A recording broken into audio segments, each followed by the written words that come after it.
sábado a todos, sejam todos bem-vindos à nossa primeira escola sabatina aqui no nosso canal, isso mesmo, no canal da nossa igreja. E tem um recadinho muito legal para você. A partir de agora, as nossas escolas sabatinas serão transmitidas por aqui e também os nossos cultos para que você nos acompanhe todos os sábados. Então, se inscreva no nosso canal e ative o sininho para que você receba as notificações direto no seu celular. Já estamos no nosso 10º estudo. Estudaremos hoje o tema A Bíblia como História. E o nosso verso para memorizar está em Êxodo, capítulo 20, verso 2. Eu sou o Senhor, teu Deus, que te tirei da terra do Egito. A mais desafiada, em que ocorre primeiramente as críticas. Paulo abordou desse mesmo tema com a igreja de Corinto, ao mencionar como alguns na igreja questionavam o testemunho da palavra do apóstolo. Ora, se é corrente pregar-se que Cristo ressuscitou dentre os mortos, como pois afirmam alguns dentre vós que não há ressurreição de mortos? E se não há ressurreição de mortos, então Cristo não ressuscitou. E se Cristo não ressuscitou, é vã a nossa pregação e vã também a nossa fé. E para iniciarmos hoje o nosso estudo, nós temos aqui os nossos convidados especiais, o Wellington Gomes e Anderson Almeida. Feliz sábado, Anderson. Feliz sábado. Feliz sábado, Wellington. Feliz sábado, Patrícia. Muito obrigada por vocês terem aceitado o convite. E hoje o nosso tema está muito legal, né? Nós vamos ter a confirmação de Deus na nossa história, não é isso? Wellington, o que você tem para nos falar sobre a história? Patrícia, só uma pergunta. Por que Deus usou histórias para compor a Bíblia? Eu enumerei 5 coisas, 5 motivos. Primeiro, todo mundo gosta de histórias, tá? Segunda coisa, as histórias nos dão fundamento palpável para a mensagem que nós pretendemos transmitir. A mensagem, ela é filosófica, ela é abstrata, mas a história não, a história eu posso pegar, eu posso apalpar. Terceira coisa, as histórias, elas deixam evidências que foram reais, deixam evidências arqueológicas, por exemplo. Quarto ponto, quando uma história é boa, é facilmente transmissível, copiada e espalhada. E por fim, ao recontarmos a história, nós repetimos emocionalmente o evento. Por exemplo, ao recontarmos a história, quem sabe, de José, de Daniel, nós passamos a viver essa história. Vivemos a vida deles. É verdade. Anderson? A história, na verdade, Então, Patrícia, a ação no tempo gera a história. Então, Deus, ele entra na história e ele usa a história ou a ação humana para se revelar. E é isso que é interessante. Então, a história é fundamental para revelar a ação de Deus entre nós, né? Então, sem a história, a gente não consegue captar ou não conseguimos entender como Deus trabalhou no passado. Então, olha que interessante, Wellington. A Bíblia, ela é constituída, na verdade, de história. O interessante é que a história, ela se move numa direção linear. E quando você se aprofunda no estudo bíblico, você vai ver ali que desde o começo da Bíblia, contando a história, mostra que Deus, ele foi o criador de todas as coisas. E quando você estuda esse livro magnífico de história, a história de Deus, ele contou a sua história ali, o interessante é que você vai ver que tem um início, mas também essa história mostra já o fim, né? Onde ele cria o mundo cai em pecado, mas também a história mostra já o fim, né? Como toda história, ou tem alguns contos de fada também que tem um início difícil, mas no final eles viveram felizes para sempre. Isso é um conto de fada. Um objetivo, né? Agora o interessante, Paty, que na nossa história, a história real, a história de Deus, do início ao fim, o nosso fim também nós vamos viver felizes para sempre. É magnífico. E a Bíblia, ela admite um Deus que age pessoalmente na história. Ele agiu na história, ele se revelou através dos atos humanos na história, mas também ele entrou na história. É isso que é interessante. Ele andou entre nós. Deus, Emmanuel, Deus conosco. O interessante é que ele não criou a Bíblia para provar sua existência, né? Porque a própria palavra de Deus diz que os céus proclamam a sua glória, o firmamento anuncia as obras da sua mão. Você percebe que esse mundo ele não veio de uma explosão cósmica, assim como é dito na teoria da evolução, é como se eu pudesse falar, esse celular que está na sua mão, Paty, esse celular, Paty, esse iPhone que está na sua mão, ele teve uma explosão e surgiu as peças, e aí juntou peça por peça, criou um visor, tal, uma tela touch, e aí seu celular surgiu do nada. Você acreditaria? Por que você não acreditaria? Porque não faz sentido. Não faz sentido. Não faz sentido. E a nossa história sem Deus, Wellington, não faz sentido. Se nós viéssemos do primata, da ameba, da bactéria, igual a ciência quer provar essa teoria, que é chamada de teoria, a nossa vida não teria sentido. Mas quando você vê um Deus que nos criou e Ele mostra o início, que Ele como Criador e Ele agindo na história, aí a nossa vida faz todo sentido, tudo faz sentido, a história faz sentido, a minha história faz sentido. A nossa existência. A sua história, olha a história da vida da Paty, faz sentido. Quando eu olho a vida do Wellington, faz sentido. Quando eu olho a minha vida, desde quando eu nasci até agora, então a minha vida tem um sentido. E isso é magnífico. Eu não entendo como que do caos vem a criação. Não consigo entender isso aí, né, Anderson? E o que a lição diz aí? Veja só, diz aqui, no princípio, Deus falou e a vida foi criada na Terra. Não tem outra evidência, né? E um detalhe, veja como é interessante a história. Ele chamou Abrão, tá? Do meio dos caldeus. Note que essa região de Ur, onde ele morava, Ur dos Caldeus, era uma cidade muito evoluída para a época. Mas Abraão deixou tudo para seguir o que Deus pediu que ele fizesse, né? Acho bonito isso aí. Depois ele libertou o seu povo da escravidão do Egito, história também. Ele escreveu os 10 mandamentos em tábuas de pedra com seu próprio dedo, está lá em Êxodo 31:18. Ele enviou profetas e juízos, chamou o povo para viver e compartilhar sua lei divina e o plano da salvação também com outras nações. E por fim, ele enviou o seu Filho Jesus Cristo ao mundo, dividindo assim a história para sempre. Amém. E nessa semana nós examinaremos algumas das principais questões históricas, né, Anderson? Conforme retratadas na Bíblia. E perceberemos algumas evidências arqueológicas que ajudam a sustentar a história expressa nas Escrituras. No estudo de domingo, falaremos sobre Davi, Salomão e a monarquia. Davi foi pai de Salomão, ambos monarcas. Wellington, por que vários dizem que essa história não existiu e que o território, a extensão territorial que eles conquistaram, de fato não existiu, não aconteceu? O que você tem para falar sobre isso? Pessoal, os céticos sempre vão existir, né? Agora, a arqueologia bíblica tem comprovado muitas coisas para a gente, tá? Eu poderia até adiantar, com a permissão de vocês, que em 1993, algumas escavações na cidade de Tel Dan, no norte, encontraram uma inscrição enorme escrita pelo rei Azael de Damasco, onde aparecia o termo Casa de Davi. Então, os céticos foram colocados por baixo as suas teorias por conta disso, porque apareceu o nome Casa de Davi, que anteriormente nada se tinha sobre esse nome Casa de Davi, a não ser na própria Bíblia. Então, mais um detalhe, você falou sobre a questão do território, do aumento territorial. Notem, Davi foi a coragem, o pai. Foi ele que arregimentou o território. Salomão, por sua vez, foi a sabedoria. Ele manteve os territórios, tá? Ele manteve, vamos dizer assim, a união dos povos, tá? Então ele dominou já, quem sabe, trouxe paz para Israel. Porque, na verdade, Davi pegou muita luta. Um detalhe, essa monarquia de Davi e Salomão representa a era dourada na história de Israel. Agora, vejam bem, Anderson, se Davi e Salomão não existiram, como alguns afirmam, e se o reino deles não tivesse sido tão extenso quanto a Bíblia descreve, a história israelita então precisaria ser completamente reescrita.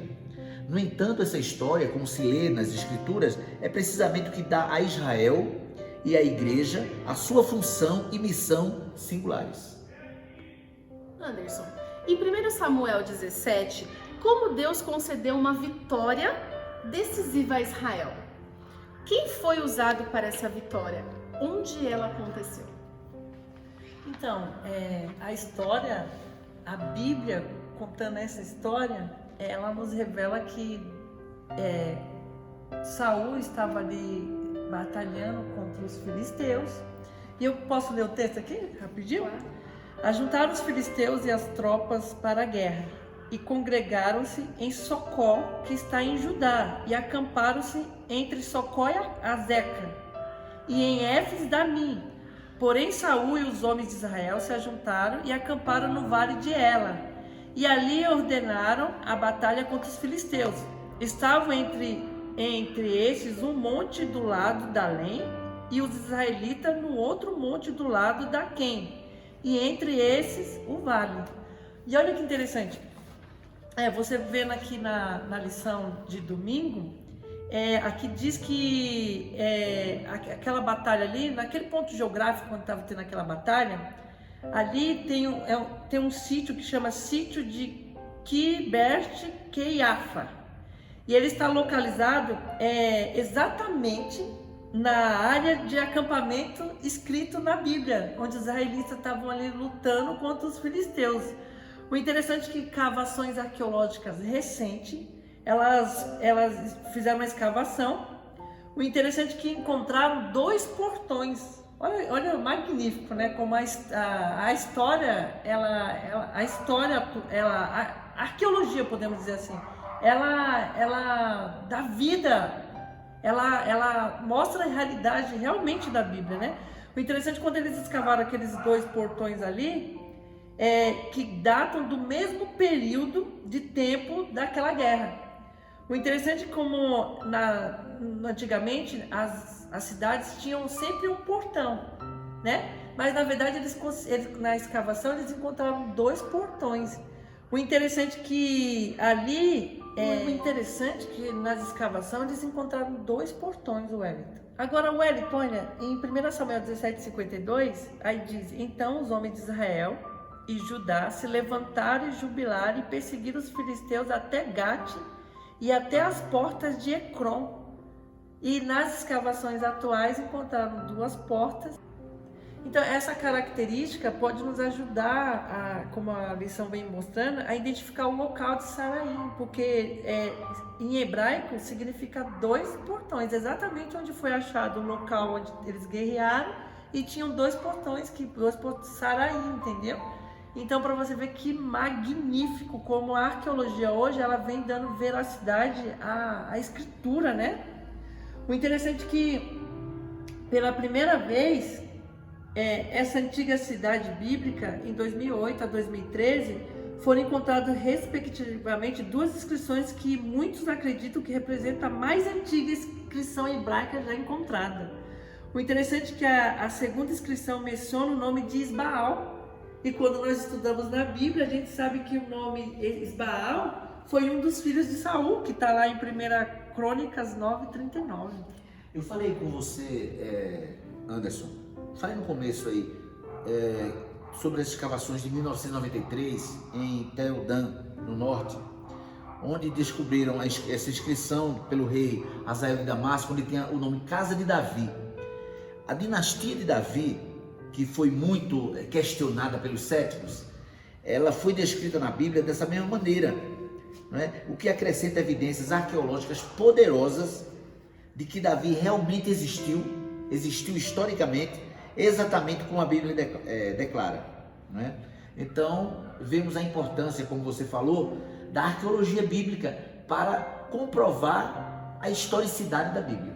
E recentemente, Wellington, eu vi no Evidências o professor Rodrigo Silva, né, o famoso arqueólogo adventista, e ele mostrou num dos seus programas que ele encontrou, ele não, né, mas tinham encontrado o túmulo de Davi, né? Que na Bíblia diz que ele foi enterrado numa montanha entre duas cavernas, né?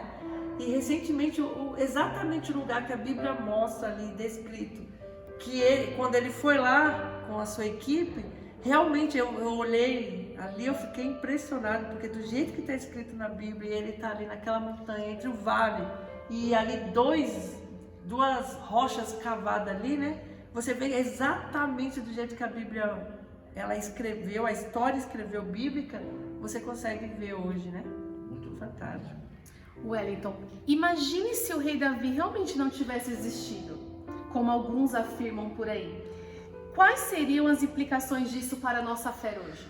Seria complicado.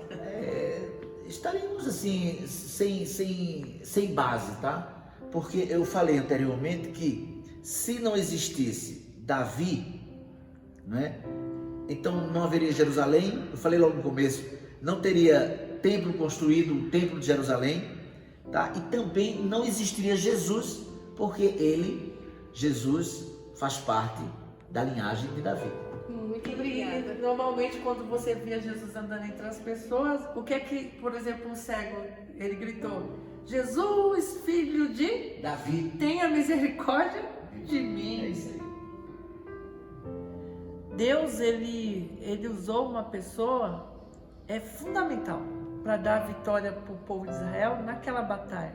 Ele usou um menino, ruivinho, baixinho, né? Para derrotar um gigante, né? O famoso gigante Golias. Ele era um homem de quase 3 metros de altura que fazia parte do exército dos filisteus. E Saul já estava com um problemão com o seu exército, porque não conseguia derrotar os filisteus por causa desse gigante, que ele era muito forte. Imagina um homem de quase 3 metros de altura, imagina a força de um homem desse. Era difícil derrubar um guerreiro desse. Mas aí quando você vai em 1 Samuel 17, lá está descrito na história bíblica que Deus, ele usa ali, né, Davi, na sua fé em Deus, né, ele derrota o gigante Golias com pedrinhas, com estilingue, e ali a história conta que ele derrotou o melhor soldado filisteu com um estilingue e algumas pedrinhas, né, que ele pegou ali no rio. E ali Davi, ele derrota Golias, ele arranca a cabeça de Golias, e ali o exército dos filisteus, eles fogem, né? E o povo de Israel vai atrás, porque o seu melhor soldado tinha morrido. Porque Davi tinha matado o melhor e o maior soldado dos filisteus. E nessa guerra, o povo de Israel, o exército de Israel persegue os filisteus, ele vai, conforme eles vão tentando fugir pelos vales, as montanhas ali, o povo de Israel vem destruindo e matando todos, né? E ali foi a vitória do povo. Anderson, eu acho bonito quando Davi fala para ele assim: tu vens a mim com escudo e com lança, eu vou a ti em nome do Senhor dos Exércitos a quem tu afrontas. Aí isso mostra justamente a vitória foi de Deus e não de Davi. Aí você vê como Deus trabalha, né? A fé humana em Deus. E aí Deus entra na história e, né, é magnífico, né? E ele entra na história e ele ajuda o ser humano, né? É igual na lição de segunda-feira que nós vamos ver agora. E na lição de segunda-feira, nós vamos estudar então sobre Isaías, Ezequias e Senaqueribe. Wellington, nesse relato de uma forte campanha síria contra Judá, como Deus libertou o seu povo? Essa história é interessante, né? O profeta conta a história, né? Tem o rei envolvido, o rei Ezequias, o rei de Israel, e tem o Senaqueribe, que é o rei assírio. Era um homem orgulhoso, tá? A Síria, por sua vez, Anderson, era um país assim de muito exército, era muito belicoso, né? Então eles foram lá para destruir Israel.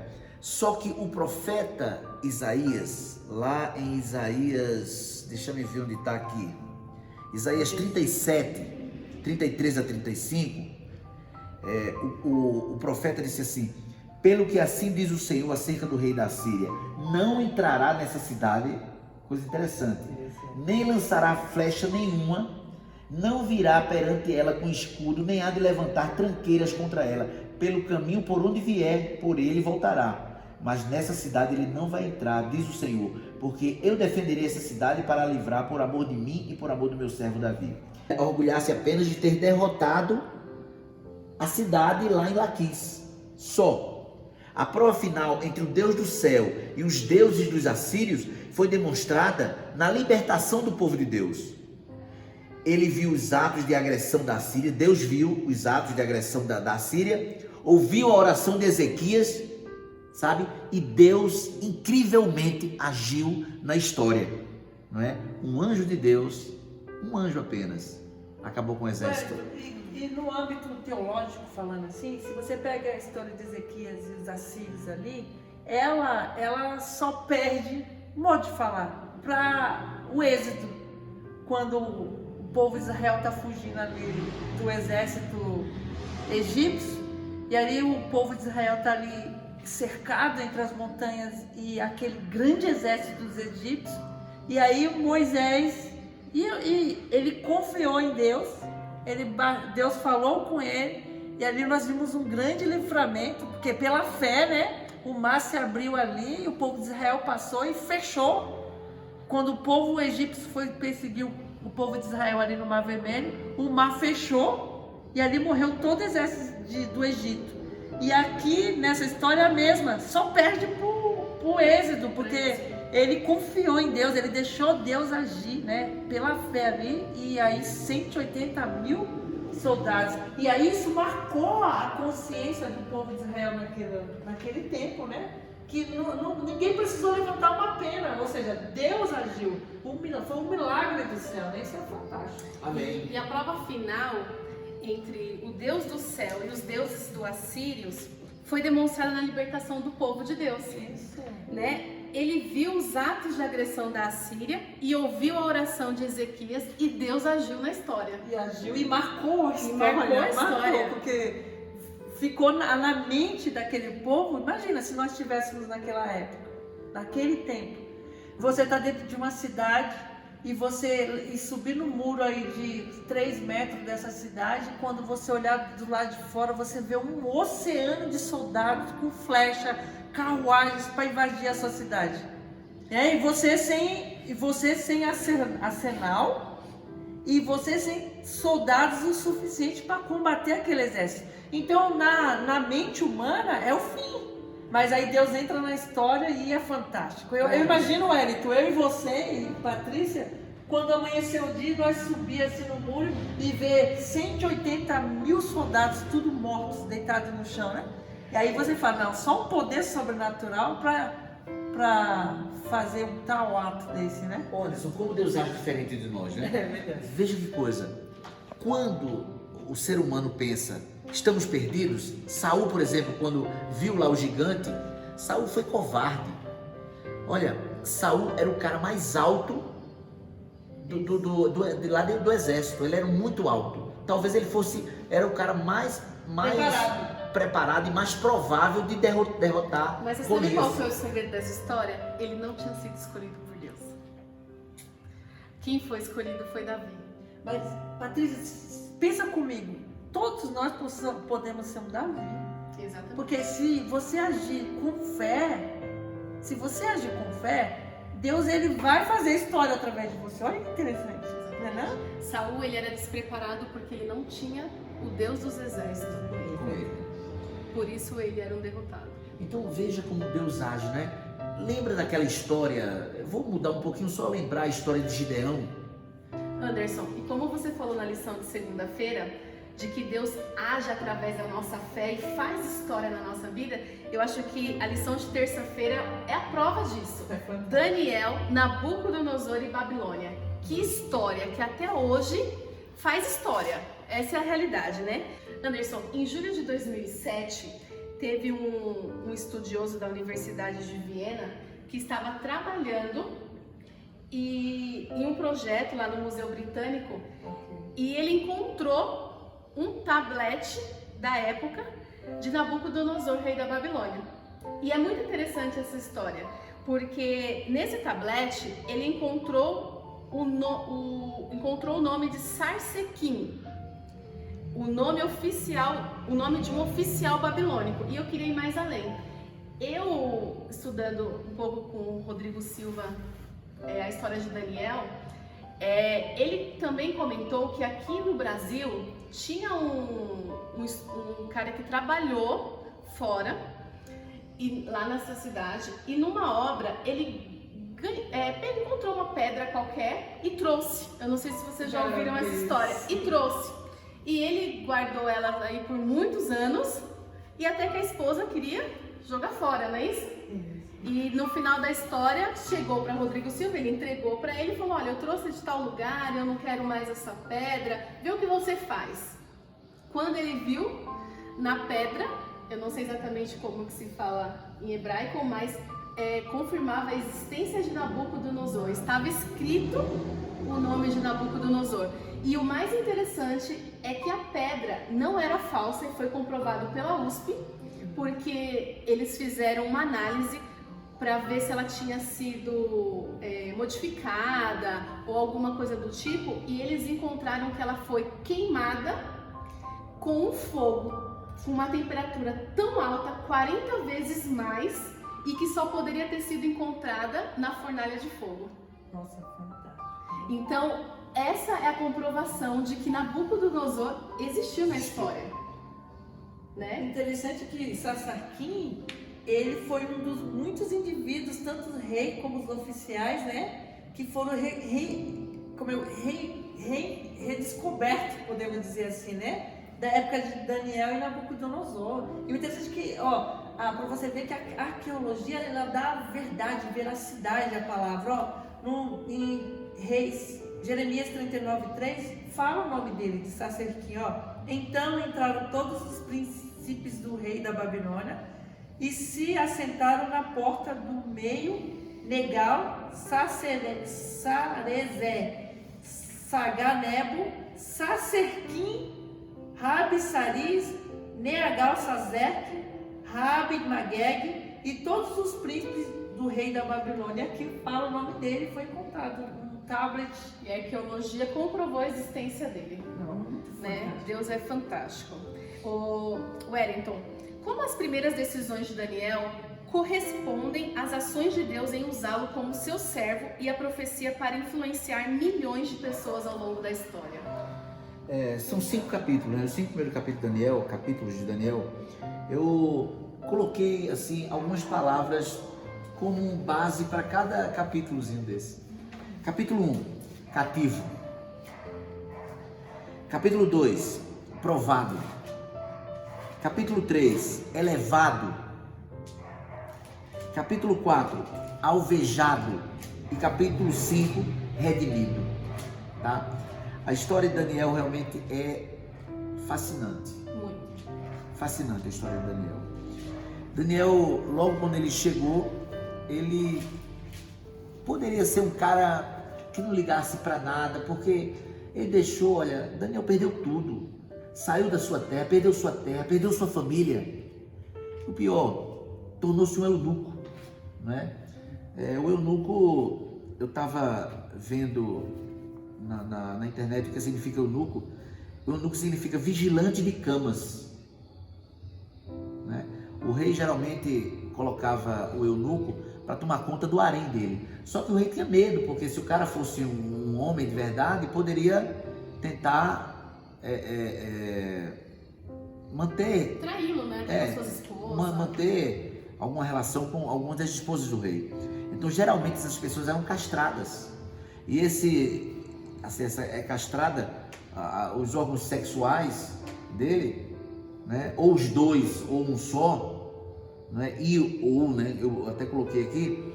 E essas pessoas, esses homens ficavam assim à disposição do rei, dessa forma. E Daniel foi assim. É tanto que a gente não vê na história de Daniel, Anderson, nada falando da sua família, assim, que ele constituiu família.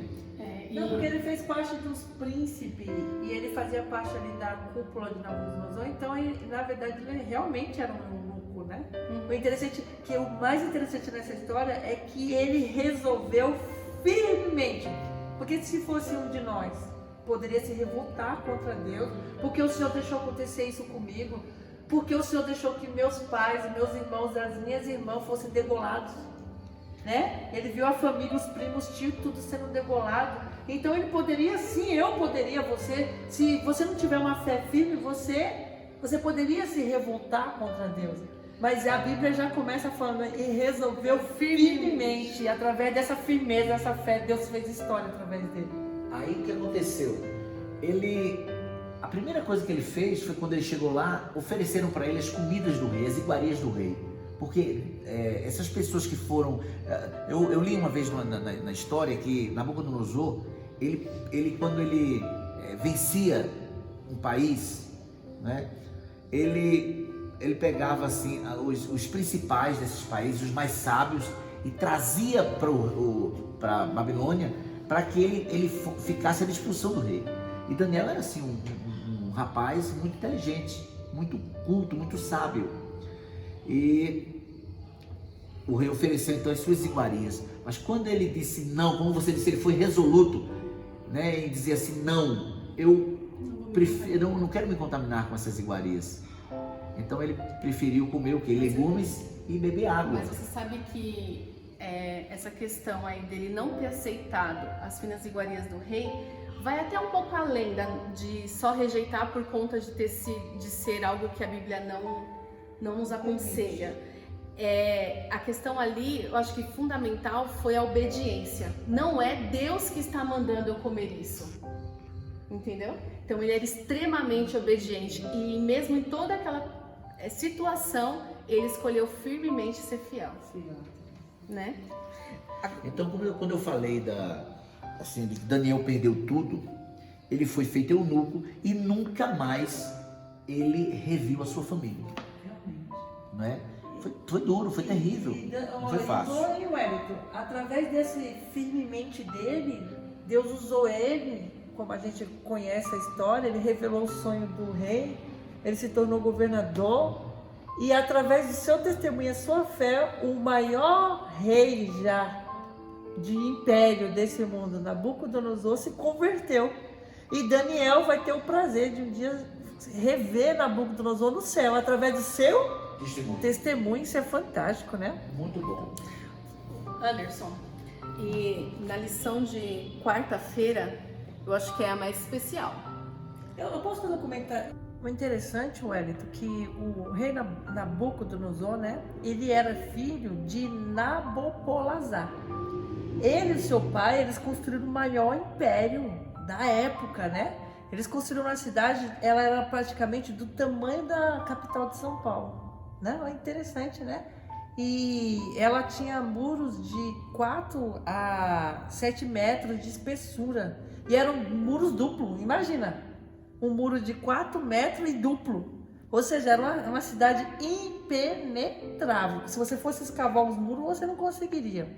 Ela estava banhada pelo rio Eufrates, né? Ao qual também, fora esses 2 muros muito largos, ela ainda tinha a proteção do rio. Então eles construíram uma cidade que podemos dizer assim, que era impenetrável. E essa cidade, ao longo dos seus 30 quilômetros quadrados aí, ela tinha 8 portões. E escavações alemãs, interessante, as escavações alemãs descobriram, isso está lá no Museu de Bergamo, em Berlim, né? Eles escavaram um portão, um desses 8 portões, que era o mais famoso. Cada portão tinha o nome de um deus. E o portão de entrada mais famoso, quando Nabucodonosor vencia uma guerra, ele fazia questão de passar por esse portão, que era o portão de Ishtar. E nas escavações, você está lá no Museu de Berlim, você vai ver azulejos. Naquela época a Babilônia já dominava essa arte de piso, cerâmica, né? E ali você vai ver aquele portão azul marinho, né? Só que você vai ver vários desenhos, mais de 300 desenhos de leão. Olha que interessante. E escavações mais atuais agora encontraram vários leões com asas de águia. Olha que interessante. E encontraram um leão atacando um homem, uma estátua de um leão atacando um homem, né? O interessante é que essas imagens, essa descoberta arqueológica mostra como é que eu posso falar assim? A grandeza de Babilônia. A história bíblica e a sua mensagem profética confirmada. Porque lembra quando você vai no livro de Daniel, a história conta que Deus representou no capítulo 7 de Daniel, Babilônia como um leão de 2 asas de águia. Então as escavações hoje mostram realmente a mensagem profética confirmada nessas escavações. É fantástica a Bíblia, né? E quarta-feira, então, nós vamos estudar sobre o Jesus histórico. Wellington, quem foi Caifás? E qual foi o seu papel na morte de Cristo? Quem foi o Pôncio Pilatos? Qual foi a importância de sua decisão para que o Sinédrio realizasse seus objetivos? Agora nós vamos falar sobre o dono da história, né? O que você tem para nos dizer, Wellington? Caifás, ele foi um sumo sacerdote, né? Ele instigou uma conspiração para obter a morte de Jesus. Ele queria que Jesus fosse morto, né? Isso é interessante que a existência dele não foi só falada na Bíblia. A existência de Caifás foi registrada, né, por Joséfo, que é um historiador judeu. Um detalhe, ele não era cristão, tá? Ele fala sobre Caifás. Ele tem uma parte dele no livro dele, no livro de histórias dele, ele diz assim: além disso, ele também privou José, que também era chamado Caifás, do sumo sacerdócio, e nomeou Jonatas, filho de Ananus, sumo sacerdote, para sucedê-lo, né? Então, na verdade, esse José Caifás, era o filho dele. Ele privou ele de ser o sumo sacerdote e botou outra pessoa no lugar, né? Então, em 1990, foi descoberto uma tumba familiar, e tinha um ossuário bem ornamentado, com vários conjuntos de ossos, que contém o nome José, filho de Caifás. E bem no sul de Israel, né? De Jerusalém. Muito bem, né? Então, essa caixa de ossos acreditam que tenha sido a tumba de Caifás. Então, mais uma vez, a arqueologia, né, mostrando a história, né? Provando a história, né? E você perguntou qual foi o papel dele na morte de Cristo. Ele foi, vamos dizer assim, a peça fundamental para que, assim, ele influenciou demais para que todos os judeus matassem Jesus. O interessante é que a história bíblica, né, a arqueologia hoje ela é fantástica, porque em 1961, uma inscrição com o nome de Pôncio Pilatos, né? Quem não conhece Pôncio Pilatos, né? Os filmes de Hollywood já falou da história de Jesus, e praticamente todo mundo conhece Pôncio Pilatos, né? Interessante que em 1961, uma inscrição com o nome de Pôncio Pilatos, olha que interessante, governador da Judéia, sob o império de Tibério César, olha, tudo bate com a inscrição bíblica, né? Foi encontrada uma pedra no teatro de Cesareia Marítima, olha que interessante. Então, em ambos os casos, Anderson, Patrícia, em ambos os casos, né, algumas das principais figuras que envolvem a morte de Cristo foram confirmadas pela arqueologia ao longo da história. O interessante, Wellington, é que historiadores seculares dos 2 primeiros séculos também falam sobre Jesus de Nazaré. E eles nem cristãos eram, esses 2 historiadores, né? O interessante, Wellington, que historiadores seculares e nem cristãos eram, tá? Dos 2 primeiros séculos, eles também falam sobre o autor principal da história de Jesus Cristo, né? O interessante é que Tácito, né? Ele foi um historiador romano. E ele escreveu sobre Cristo. Isso é fantástico, porque falar de Marcos, Lucas, Mateus e João, né? Alguns falam, mas, né, foi uma conspiração, inventaram essa história. Mas nós estamos falando de um historiador que ele não era cristão, ele não era seguidor de Jesus, e ele escreveu sobre Jesus, e muito perto do acontecimento histórico, né? O interessante é que ele escreveu na sua escrita, Tácito, historiador romano, ele escreveu sobre Cristo e a sua execução por Pôncio Pilatos, no reinado de Tibério César, e acerca dos primeiros cristãos em Roma.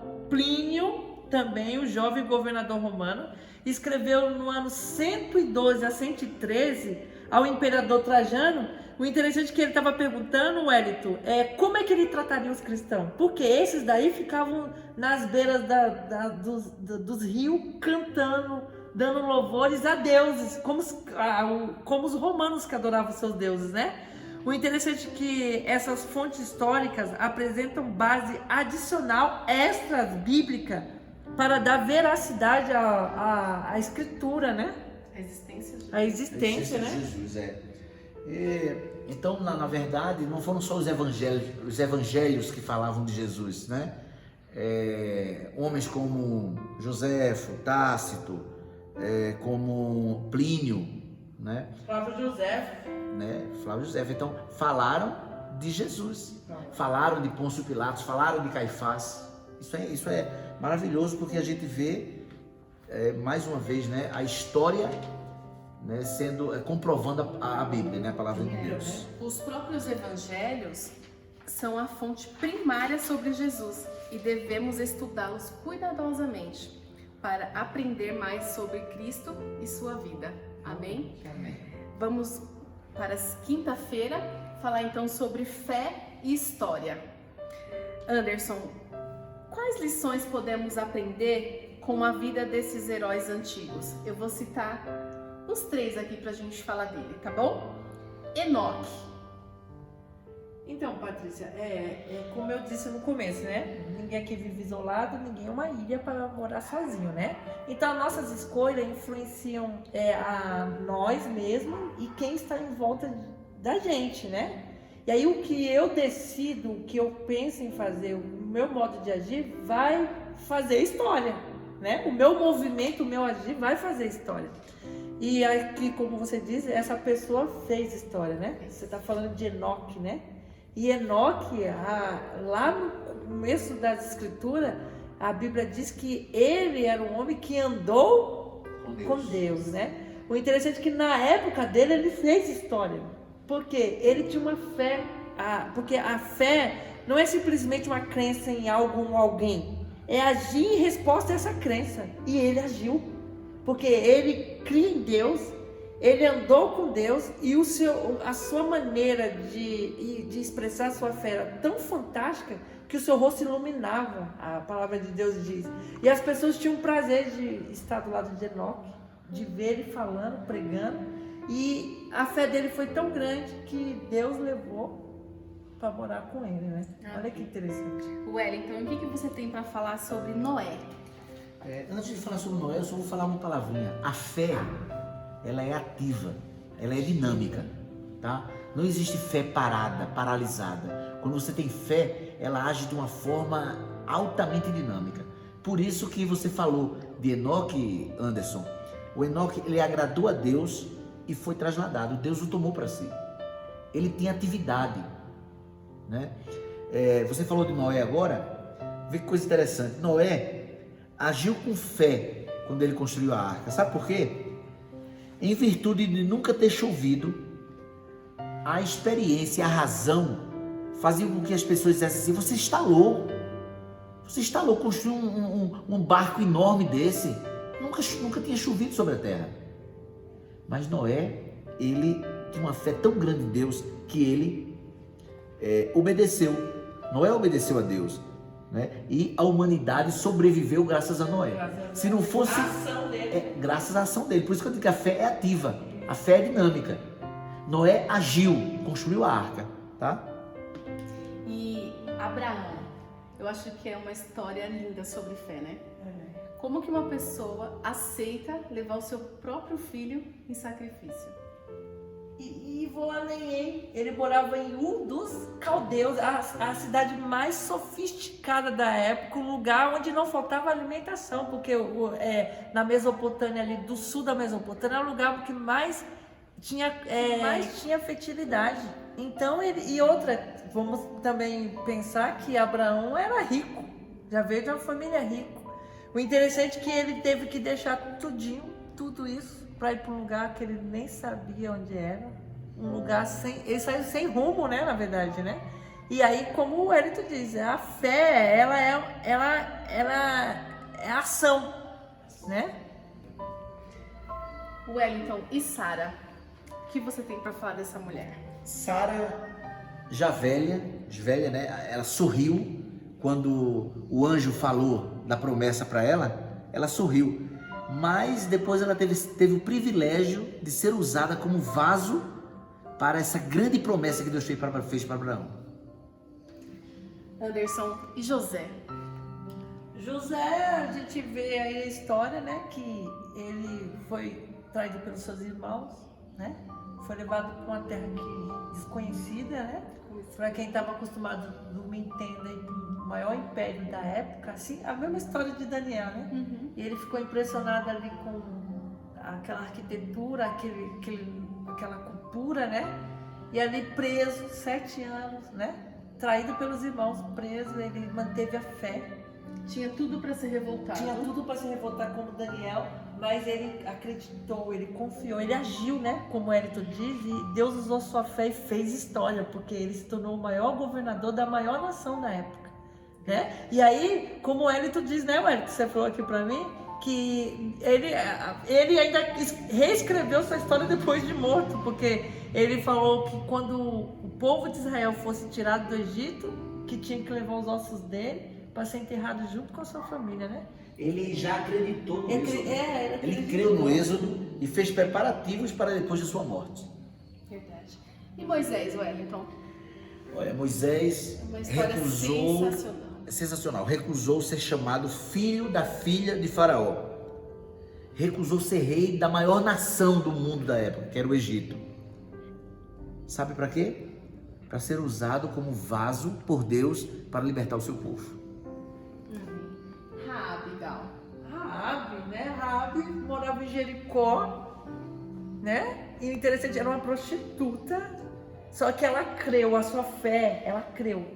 E a fé dela fez história e passou por gerações, por quê?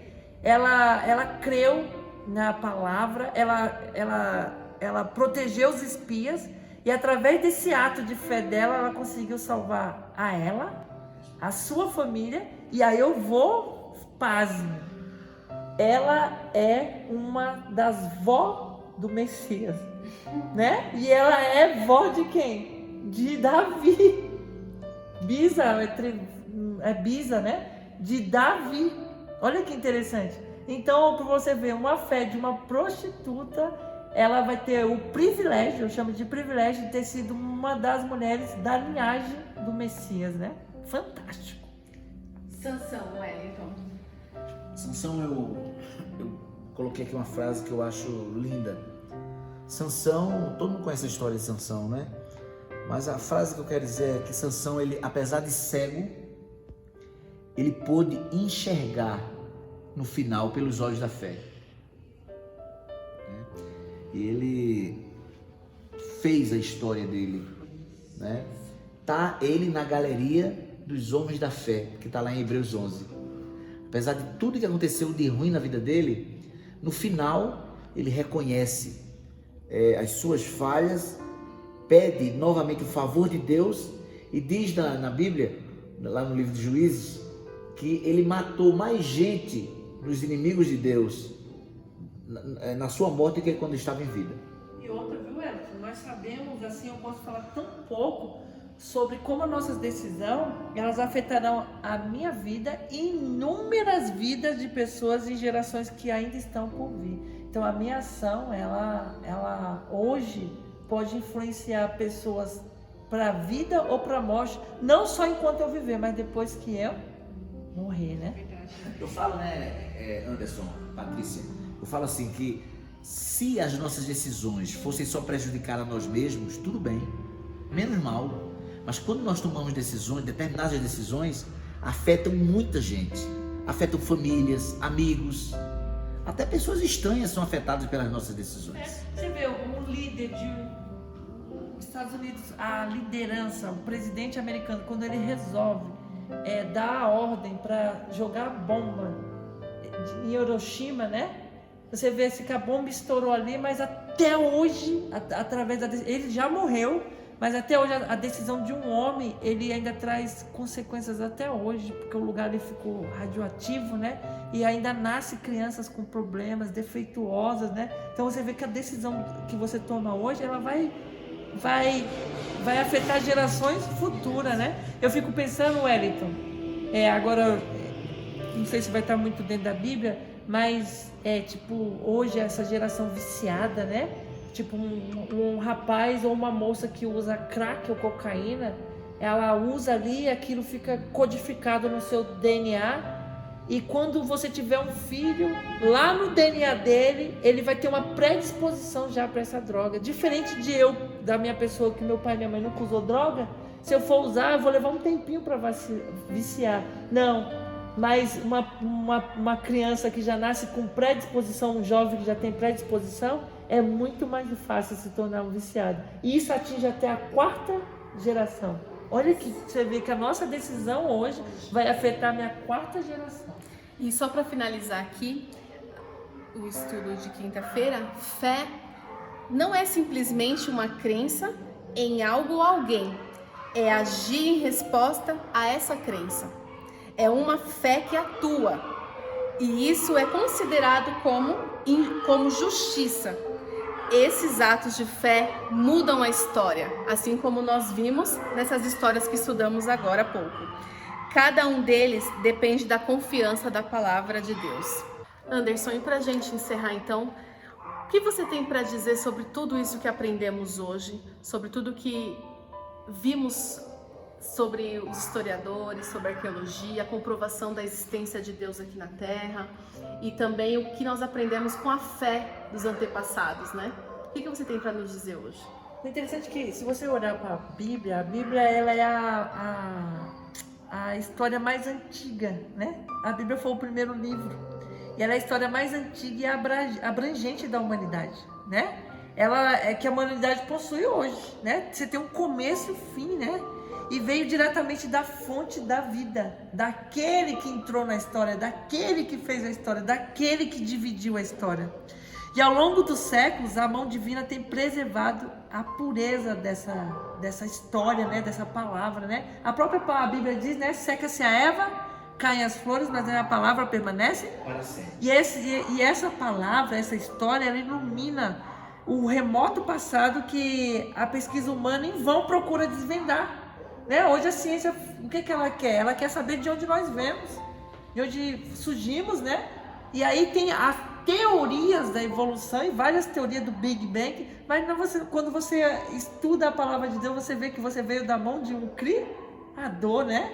Um criador que ele quer fazer história com você, ele quer agir com você, ele quer mudar o mundo com você, ele quer que você tenha a imagem dele na sua vida, né?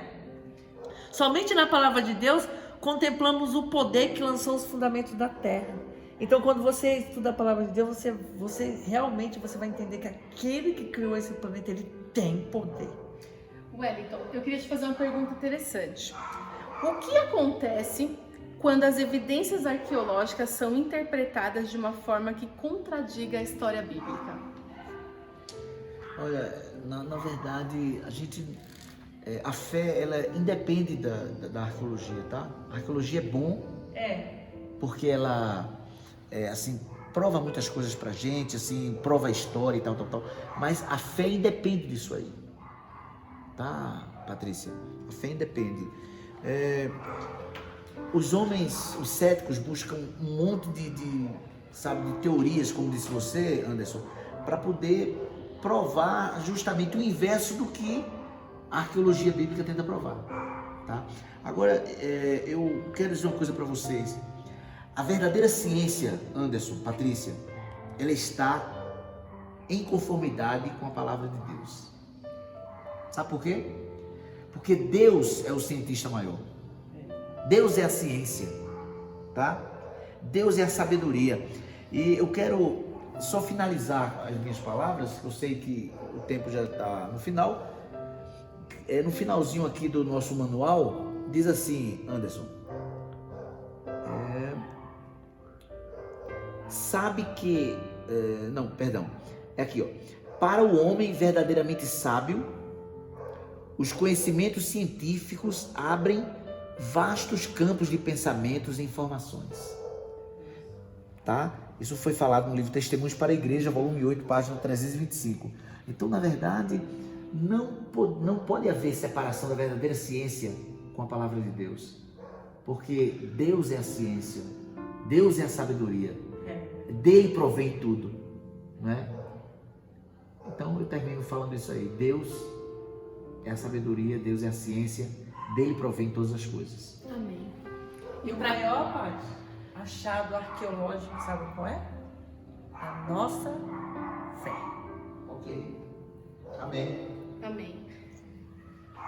E eu gostaria de agradecer a vocês pelo estudo de hoje e a todos que estão nos assistindo. E quão grandioso foi o nosso estudo hoje, né? Amém. A ciência e a arqueologia comprova a existência da Bíblia. Aliás, a história que está na Bíblia, né? E não temos outro sentido se não acreditar e ter fé em tudo que Deus tem deixado para nós através da palavra dele. Amém? E para finalizarmos, de onde você está agora, vamos dirigir uma oração ao nosso Deus. Senhor Deus e Pai, quantas maravilhas o Senhor tem deixado para nós. Somos gratos a Ti por toda a história e por fazermos parte dela, Deus. Muito obrigada pela comprovação da sua existência, para que assim ninguém tenha dúvida de tudo de bom que o Senhor tem feito para todos nós, Deus. Amém. Nos dê um bom sábado na Tua companhia, abençoe a todos que estão em casa, os nossos irmãos, e nos dê paciência, ó Deus, até acabar tudo isso e para que possamos voltar ao Teu tempo. Amém. Nos abençoe e nos livre de todo o mal, em nome de Jesus. Amém.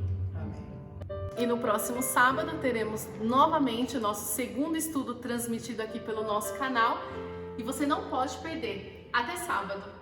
Feliz sábado para você.